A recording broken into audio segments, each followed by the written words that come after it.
Hi viewers, అందరూ ఎలా ఉన్నారు? మీరందరూ బాగున్నారని నేను అనుకుంటున్నాను. బాగుండాలని కోరుకుంటున్నాను.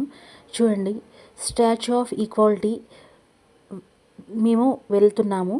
అయితే అక్కడ ఉన్న పర్యాటక ప్రదేశం గురించి నేను మీకు చూపిస్తున్నాను. చూడండి, ఇది స్టాచ్యూ ఆఫ్ ఈక్వాలిటీకి వెళ్ళే దారిలో ఉన్న రోడ్డు అన్నట్టు. అక్కడ చెట్లు అనేవి చాలా నీట్గా ఉన్నాయండి. అంటే చిందరవందరగా కాకుండా అక్కడ దారి లేకుండా ఉంటాయి కదండి. అంటే కొన్ని కొన్ని టెంపుల్స్ దగ్గరికి మనం వెళ్తుంటే అసలు రోడ్డు కూడా సరిగ్గా ఉండదు, చాలా గుంతలుగా ఉంటుంది. ఇక్కడ రోడ్ అనేది అలా ఏం కాదండి. శంషాబాద్ నుంచి 15 నిమిషాలు, అంటే 15 మినిట్స్లో మనం ఈ సమతామూర్తికి చేరుకోవచ్చు. అంటే కారులో అయితే. ఒకవేళ బైక్ అలా ఉంటే మాత్రం ఒక 25 to 30 మినిట్స్ అవుతుంది. ఇక్కడ వెళ్ళే ఈ ప్రదేశము, తర్వాత ఇక్కడ అంటే అక్కడికి వెళ్ళడానికి ముందుగా మనము రోడ్ అది చూస్తాం కదండి. అంటే ఏమైనా వెహికల్ తీసుకొని వెళ్తే ప్రాబ్లం అవుతుందా, లేకపోతే రోడ్లన్నీ సరిగ్గా ఉన్నాయా లేదా అనేది చూడడానికి చూపిస్తున్నాను. చూడండి, ఇక్కడ పెద్దగా అంటే అంటే మామూలుగా స్టే చేయడానికి ఉండేట్టు ఏరియా ఉండదనండి అండి. అంటే పెద్దగా ఇల్లు ఏమి ఉండవు. చాలా పెద్ద స్థలంలో దాన్ని కన్స్ట్రక్ట్ చేశారు కాబట్టి అది చాలా ఫేమస్ అవుతుంది. కానీ ఈ ఏరియా అంతా స్టే చేయడానికి ఉండదన్నట్టు. మేబీ నాకు కూడా ఒక డౌట్ ఉందని. అంటే 111 జీవో ఉంది కాబట్టి ఎక్కువగా ఇక్కడ ఇల్లు కట్టడానికి పర్మిషన్ అనేది ఈ ఏరియాలో అంత లేదు. అయితే అక్కడ చిన్నగా ఒక చెరువు కూడా ఉంది, నేను చూశానండి. అంటే చెరువు కాదు, చిన్న గుంట అన్నట్టు. అంటే కొంత ప్రదేశం వరకు నీళ్లు ఉంటాయి.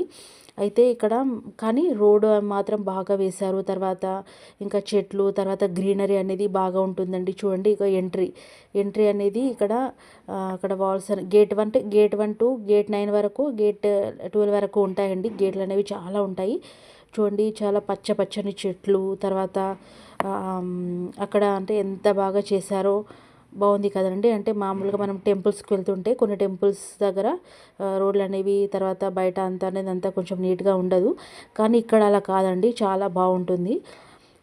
అయితే నేను అక్కడ చూసిన తర్వాత, అంటే స్టాచ్యూ ఆఫ్ ఈక్వాలిటీ దర్శించుకున్న తర్వాత, అంటే మనము ఎలాంటి ఆలోచనలు మన మనసులో కలగాలి అనేది నేను చెప్తాను. చూడండి, పేరులోనే ఉంది స్టాచ్యూ ఆఫ్ ఈక్వాలిటీ. అంటే కులమత భేదాలను వీడి మనమందరం, అంటే మనుషులంతా, ఈ భూమిపైన నివసించే మనుషులంతా ఒక్కటే అని తెలుసుకోవడమే ఆ స్టాచ్యూ యొక్క మూల కారణం అండి. అంటే కులాలు, మతాలు, నువ్వు ఎక్కువ, నేను ఎక్కువ, నువ్వు తక్కువ అంటే మన కులాల పేరిట, మన చరిత్రల పేరిట అనుకోవడం తప్పు కాదండి. వెళ్ళేదారిలో అక్కడ ఒక గోశాల కూడా ఉంది. చూడండి, మనము గోసేవ చేసుకోవాలనుకునే వాళ్ళు అక్కడ గోసేవ చేసుకోవచ్చండి. ఎందుకంటే కొందరికి గోసేవ చేసుకోవడం, కొందరికే కాదండి, మనందరూ హిందువులు కూడా ఖచ్చితంగా గోసేవ చేసుకోవడం ద్వారా మన జీవితంలో ఉండే చెడు అనేది కొంతవరకు దూరం అవుతుందని పెద్దలు చెప్తారు. అయితే ఇంకా చూడండి, స్టాచ్యూ అనేది ఎంత బాగా కనిపిస్తుంది వీడియోలో. మీరు కూడా దర్శనం చేసుకొని ఉన్నారని నేను అనుకుంటున్నాను. చూడండి, అక్కడ ఎంత బాగా కన్స్ట్రక్షన్ చేశారో. ఆ కన్స్ట్రక్షన్ ఎలా అంటే చాలా కన్స్ట్రక్షన్ చూసిన తర్వాత ఎంత బాగా కట్టారబ్బా, అసలు ఎన్ని రోజులు పట్టింది కట్టడానికి అని అనిపిస్తుందండి. వీడియోలో చూడండి, బయట నుంచి కూడా నేను వీడియోను తీశాను, మీరు అందరూ చూడాలని. కొందరు చూడలేని వాళ్ళు కూడా ఉంటారు కదండి. అంటే అందరూ కూడా అక్కడికి వెళ్ళలేరు. అవకాశం ఉండేవాళ్ళు అక్కడే ఉండేవాళ్ళు చూస్తారు. హైదరాబాద్లో ఉండేవాళ్ళు కూడా కార్లో వెళ్ళి చూడగలుగుతారు. కొందరు చూడలేని వాళ్ళు కూడా ఉంటారు. అలాంటి వాళ్ళు చూసి దర్శించుకోవచ్చండి. ఇలా దర్శించుకున్నా కూడా మీకు అక్కడికి వెళ్ళి దర్శించుకున్న పుణ్యం అనేది మీకు దొరుకుతుంది. పుణ్యం అంటే అనుభవం అనేది దొరుకుతుందండి. ప్రతిదీ కూడా మనం వీడియోలో క్యాప్చర్ చేసి తర్వాత చూసుకోవచ్చు. అయితే అక్కడ నేను అంటే అబ్జర్వ్ చేసింది ఒకటే అండి, చాలా ప్రశాంతంగా అనిపిస్తుంది. అక్కడ ఉండే ప్రదేశము ఎలా అంటే మనకి కూర్చోడానికి కానీ, తర్వాత అక్కడ అంటే ఉండడానికి మామూలుగా ఒక 20 మంది మనం కుటుంబంతో సహా వెళ్ళినా కూడా మనకి ఇబ్బంది అనేది ఉండదండి.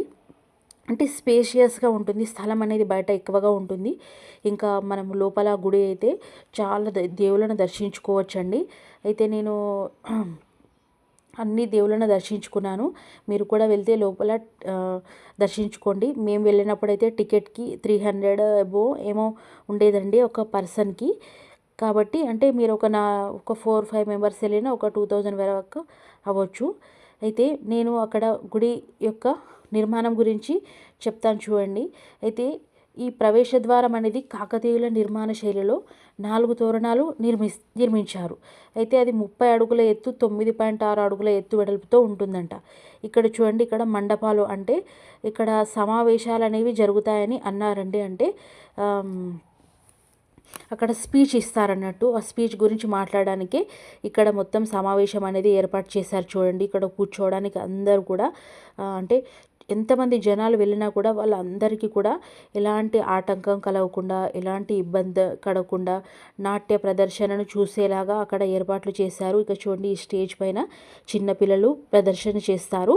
అయితే ఇక్కడ అందరూ కూడా చూడండి, అంటే మనకి స్పేషియస్గా ఉందన్నట్టు, కూర్చోవడానికైనా సరే, వెళ్ళడానికి ఎక్కడికైనా ఒక ప్లేస్కి వెళ్ళినప్పుడు మనము అన్ని ప్లేస్లో అలా మనకు ఉండదండి. అంటే ఏదో పేరుకు వెళ్ళి వచ్చామని చెప్తాం, కానీ అక్కడంతా ఇబ్బందులు ఉంటాయి. కానీ ఇక్కడ అలా ఉండదండి. మేమైతే అంటే హాలిడే రోజు కాకుండా మధ్యలో వెళ్ళి వచ్చాము.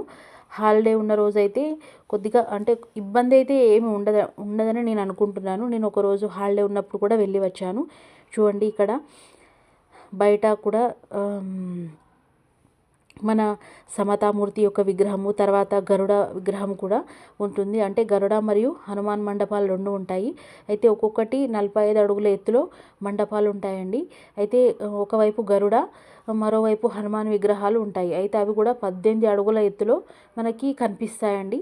అయితే చూడండి, ప్రవేశ నిష్క్రమణ ద్వారాలలో కైలాష్ ఎల్లోరా గుహలు తర్వాత శైలిలో నిర్మాణాలు కూడా చేశారు. చూడండి, ఇక్కడ తమిళనాడు రాష్ట్రం ధారాసరంలోని ప్రాచీన చోళ పల్లవ కాలం నాటి శైలిలో ప్రవేశ ద్వారంలోని గోపురాలు నిర్మించారంట. చూడండి, ఇక్కడ 2 లక్షల చదరపు అడుగుల రాయిని కూడా వాడారంట అక్కడ.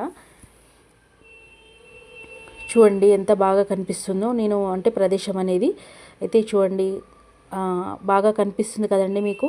మీరు దగ్గరగా వెళ్ళి దర్శనం చేసుకోండి. ఇలా దర్శనం చేసుకున్నా కూడా మీకు అక్కడికి వెళ్ళిన ఫీలింగ్ అనేది ఉంటుందండి. మీకు అందరికీ కూడా అక్కడ ఉన్న వెంకటేశ్వర స్వామి ఆశీర్వాదాలు లభించాలని, మనందరి జీవితాల్లో కూడా మంచి జరగాలని, మీరు వెళ్ళి వచ్చిన వాళ్ళైతే కూడా మరి ఒక్కసారి నా వీడియోని చూసి దర్శనం చేసుకోండి. రాని వాళ్ళైతే ఇక్కడ చూసి దర్శనం చేసుకోండి. ప్రస్తుతానికి మళ్ళీ మీకు కూడా అవకాశం రావాలని నేను కోరుకుంటున్నాను. ఓకే ఫ్రెండ్స్, వీడియో చూసినందుకు